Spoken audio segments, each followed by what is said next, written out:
வெண்பால் கொண்ட சிறுதீவு கால் கொண்டு நடமாடும் நீதான் என் அதிசயம்.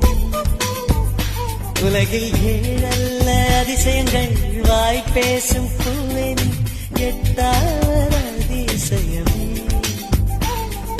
வான் மிதக்கும் உன் கண்கள், தேன் தெறிக்கும் கண்ணங்கள், பால் குடிக்கும் மதரங்கள் அதிசயமே.